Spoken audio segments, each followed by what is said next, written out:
Bismillahirrahmanirrahim. Assalamualaikum warahmatullahi wabarakatuh. Waalaikumsalam warahmatullahi wabarakatuh.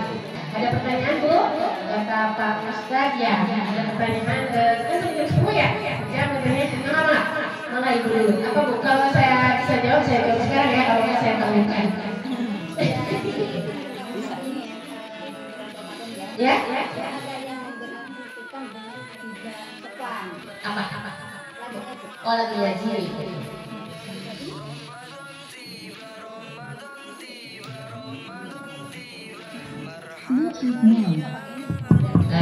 Assalamualaikum warahmatullahi wabarakatuh. Kenalin jangan nih. Oh iya, saya Tati Nuraini dari Masjid Taklim At-Taufik. Yang akan tanyakan nih Bu Haji yang cantik. Lagi mengaji tadarus nih di bulan Ramadan, ada yang memberhentikan dengan cara tidak sopan. Gimana tuh? Begini ya Bu ya, kita baik mengaji nih. Nah sekarang tadi kata saya ada tasawuf itu ya Bu ya, ada toleransi, ada saling menghargai. Sekarang sudah ada peraturan dari pemerintah Bu, kita mengaji tidak boleh dimasukin sepeda lebih dari jam 9 ya? Jam 9 malam ya? Jam 9 malam. Tahu itu kan jam 9 malam kan takutnya mengganggu orang Ya, yang betul.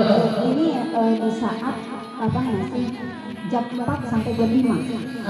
Memang itu alasannya itu katanya mengganggu katanya sebagian orang itu tidak suka mendengar. Iya. Begitu, nah itu lagi ya, kata saya juga ya Bu. Jadi kadang ada yang ditutup telinganya, mohon maaf kan seperti itu Bu. Kalau kita ada ibadah, di sana ada godaan, betul? Di sana ada godaan. Nah, seperti yang memperhatikan itu tadi, padahal itu waktu yang diperbolehkan, gitu ya Bu ya. Seperti waktu yang diperbolehkan, ya itu emang kurang sopan ya Bu ya, bukan akhlak Islami, gitu kan? Ya sampai ketakutan. Sampai ketakutan ya Bu ya. Itu boleh Bu, kita ingatkan dulu secara kekeluargaan gitu ya. Bapak mohon maaf, saya kan nggak melanggar, dan justru saya ingin berbagi ya Bu. Saya baca orang yang mendengar kan sama-sama dapat pahala, kan seperti itu.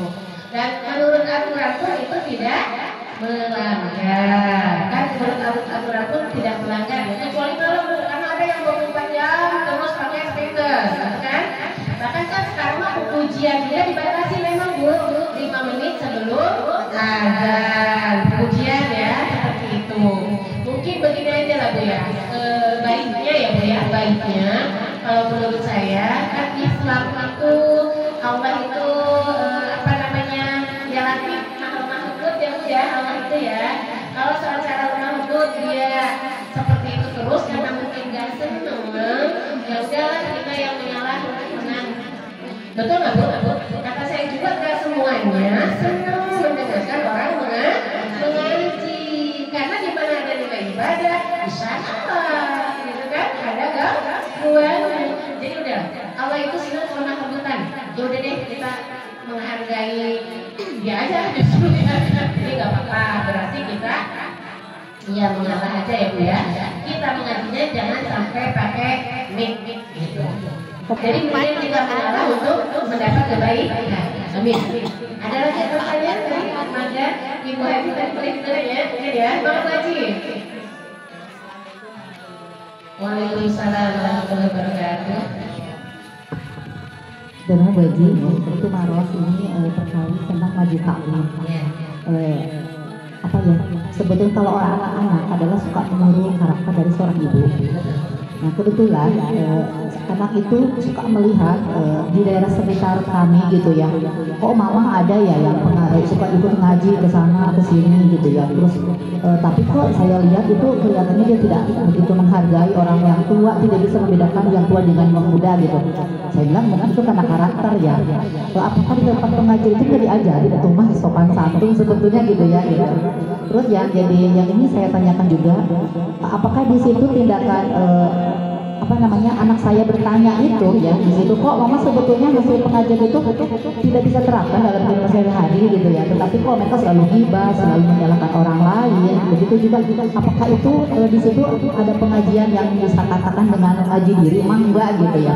Yang saya tanyakan itu apakah pertanyaan seorang anak itu harus saya jawab dengan sebenarnya, karena dalam realita itu emang kehidupan sehari-hari banyak yang orang sering ngaji ke sana ke sini tetapi tidak selalu menghargai dengan yang lainnya, seolah-olah mereka adalah yang terbaik gitu ya. Dan ini saya tanyakan itu seperti itu, apa yang harus saya jawab gitu Haji? Itu nuhun. Wassalamualaikum warahmatullahi wabarakatuh. Jadi ibu ya, mau ngaji tapi dia nggak bakal ke orang atas begini, ke orang lagi. Jadi ibu ya, karena dia suka ngaji, apa nggak diajarin ngaji begini. Tadi kita sudah ngaji dulu ya, itu diajarin. Kenapa orang seperti itu? Itu bu, karena saya apa namanya ya? Jadi tidak semuanya orang itu bisa langsung berubah iman. Gitu ya bu ya. Tapi apalagi kalau kita ke majelis taklim, betul nggak? Jadi kita kan ke majelis taklim itu mengaji itu, nah seperti ini supaya kita disirami terus. Ada yang mengingatkan, betul nggak bu? Ada yang mengingatkan, gitu kan? Seperti itu. Tapi itu nggak berubah-ubah. Kita ingat bu, hidayah itu dari Allah loh. Ya nggak? Hidayah dari Allah. Ya. Dia kemana-mana rajin tuh pengajiannya, tapi masih kasih seperti itu sih. Bahkan dia sombong kesannya, gitu kan? Ya itulah hidayah dari Allah. Kita nggak bisa memberikan hidayah, saya nggak bisa memberikan hidayah. Ya besar nggak bisa memberikan hidayah. Bahkan Rasul pun nggak bisa memberikan hidayah. Hidayah itu petunjuk kan? Seperti itu ya. Berarti dia belum dapat petunjuk dari Allah. Hasil ngajinya itu harus begini bu, akhlak Islami itu, betul nggak? Ya bu ya. Seperti ini. Rasulullah aja bukan bisa memberikan hidayah kepada paman yang Abi. Di kala paman yang meninggal, gitu kan kata Rasulullah, paman ucapkan la ilaha illallah. Kalau makan air kalau la ilaha illallah dan siapa orang yang yang mengucapkan dapat la ilaha illallah akan masuk surga. Tapi di sisi lain, paman-paman yang lain, paman masa mau mengikuti agama anak kecil yang baru kemarin? Kita kan dari dulu sudah memegang agama nenek moyang kita, gitu kan? Begitu terus mempengaruhinya. Akhirnya Abu Thalib pamannya Rasulullah di akhir ayat yang mengucapkan, saya masih memegang agama nenek moyang saya. Nangis bu Rasulullah, nangis sambil beliau berkata sama Allah, ya Allah kenapa paman saya ini yang mengasuh saya, yang mengurus saya dari kecil, paman saya ini yang mendidik saya, paman saya ini yang mendukung saya menyebarkan agamamu ya Allah, tapi kenapa dia meninggalnya masih kafir? Begitu bu. Maka bagaimana firman Allah bu? Innaka la tahdi man ahbabta walakinna Allah yahdi man yasha. Muhammad, anda bisa masalah hidayah agama Allah hanya dicintai. Walakinna Allah yahdi man yasha, karena hanya Allah yang bisa memberikan hidayah kepada siapa aja orang yang dia kehendaki. Jadi bu ya, jadi kalau dia sudah ketua kemana-mana belum bisa merubah dirinya, itulah mungkin mudah-mudahan dia dapat hidayah yang sesungguhnya dari Allah. Ya bu, mudah-mudahan kita dapat hidayah dari Allah Subhanahu Wa Taala. Amin ibu ya. Karena akhlak yang ibadah yang tertinggi itu ibu hasilnya itu akhlak yang baik. Ya kita sholat maha besar Allah, itu kan maha suci Allah, segala macamnya Allah yang maha segalanya, gitu kan? Jadi kita apa? Allah wala quwwata illa billah, betul kan? Kita nggak ada yang kayak apa kan? Jadi untuk apa sombong? Dia kalau yang atas nggak sopan, kalau yang bawah apa gini guys? Itu kan sombong. Sudah nggak mau untuk menerima orang yang sombong. Ya, jadi mudah-mudahan orang yang seperti itu masih gila, masih apa? Yuk kita masuk kita semua, mudah-mudahan mendapatkan hidayah dari Allah itu ya. Benar-benar ilmu kita ini ilmu yang bermanfaat. Bagaimana manfaatnya? Berarti bisa berubah diri kita menjadi yang lebih baik. Itu mungkin ya, ngaji ya. Iya. Ya, enggak. Bu ya, boleh. Assalamualaikum warahmatullahi wabarakatuh. Kalau resana kita balik ke kawat ya sanoi lagi ada naroskan perkawis pranikah. Kan ayo nama balik pranikah aku balik ke marostek ya kami kurang nah jajak catin kawat ulangan dari palga kawatos anya pesan. Kalau resan kan wajibnya terang kami kan aya program TPK ayeuna dan kena didampingi di PKN di KUA kena didampingi. nu bade ditaros di musim kuring ayeuna kami persyaratan urang ngajengkeun ka ditu persyaratan naon wae kamu calon satin sareng kami aya biaya sabaraha biayana entah atur nuhun. Assalamualaikum warahmatullahi wabarakatuh. Waalaikumsalam warahmatullahi wabarakatuh. Ibu kader ya? Iya, kalau yang menikah cantik itu harus ngisi alsimil ya Bu. Nah, itu alsimil itu biasanya pada jarang diisi ya. Sebenarnya Bu, begini ya, daftar nikah itu harus mandiri sebenarnya oleh pemerintah, ada online, ngisi sendiri gitu ya. Cuma kita masih menggunakan jasa Bapak Amil, ya apa kalau Bapak Amilnya nggak keberatan, boleh silakan. Nah sekarang Ibu misalkan mau membantu karena Ibu juga ada tugas, gitu kan? Asal izin dari Bapak Kepala Desa boleh. Karena Amil itu sekarang bukan petugas KUA Bu, dulu emang disebutnya P3M, pembantu penghulu. Kalau sekarang bukan. Amil itu adalah perangkat desa yang ditugaskan oleh desa, seperti itu ya Bu. Nah Ibu sekarang mau membantu, misalkan Ibu ya, so kolaborasi sama Pak Amil, karena kebanyakan datang kan ke Pak Amil. Nah itu misalkan apa aja Bu persyaratannya, gitu ya. Ibu baik kan mau membantu, tapi kolaborasi dulu sama Pak Amil ya. Walaupun tugas Ibu sebagai kader harus memasuki LCMIL. LCMIL itu harus persyaratan nikahnya sudah lengkap. Yaitu persyaratan nikahnya itu Ibu harus ada KTP ya, KTP cantiknya, KTP-nya. Kemudian yang kedua ada kakak, KTP ibu bapaknya, ada akte lahir, kemudian ada ijazah, kemudian lagi ada apa namanya pernyataan bahwa dia misalkan belum nikah, dijaka atau gadis atau janda ya, atau budak. Kalau janda duda yang anak cerai itu harus punya akte cerai.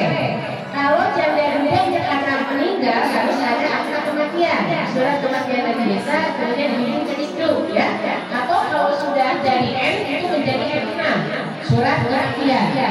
Nah seperti itu. Kalau Ibu misalkan tetangga sudah lengkap sama foto ya, foto 2x3 ya Bu ya, kamarnya biru. Nah itu seperti itu.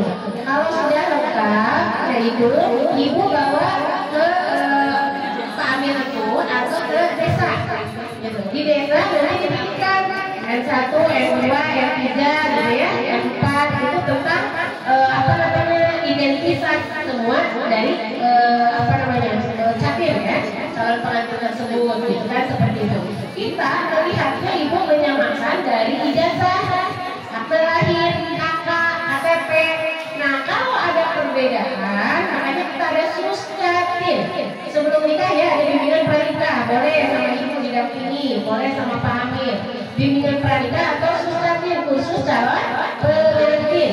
Kan khusus calon pengantin ada juga ya Bu, khusus bahasa Arab, bahasa Inggris, khusus masak, khusus matematika, banyak kan? Tapi khusus calon pengantin ada nggak? Nggak ada. Makanya di Mahasiswa mengadakan yaitu peraturan pengantin harus mengikuti bimbingan pranikah atau suscatil khusus calon pengantin. Sebelumnya dulu kita juga kan di sana verifikasi data Bu. Nanti ada yang nggak sama, biasanya disamakannya itu sama ijazah gitu ya. Karena apa? Ijazah itu kan kalau kerja kemana-mana perlunya ijazah gitu. Kok ini beda apa namanya, kan ijazah nggak bisa dirubah ya Bu. Kalau KTP, kakak, akte kan bisa dirubah, diajuin lagi. Kalau ijazah kan enggak. Sementara perlu itu di perusahaan-perusahaan sama semua identitas. Kita biasanya suka nanya ada verifikasi, ini mau disamain sama apa, gitu kan? Seperti itu. Kalau mau sama ijazah berarti berubah KTP sama kakaknya. Itu suka ada perbedaan. Satu huruf aja beda, itu nantinya akan menyulitkan bagi pengantinnya itu sendiri, seperti itu. Nah itu ya Bu ya. Kemudian ini dari semua Bu ya, yang B. Terus apa lagi Bu tadi pertanyaannya? Yang di luar tadi ada yang mau bertanya. Iya boleh. Sedikit lagi Bu. Ini biayanya Ibu 600.000 dan negara langsung disetor, bukan ke KUA, negara langsung disetor. Kemudian 600.000 kalau di KUA nol. Gitu ya Bu ya? Cukup ya? Ya, cukup Ibu. Alhamdulillah ini Masya Allah ibu-ibu jamaah Pak Ustadz dan Ibu ya. Masya Allah saya senang Bu. Maaf ya kalau saya tadi jawabannya banyak kesalahannya, kekurangannya. Nanti selalu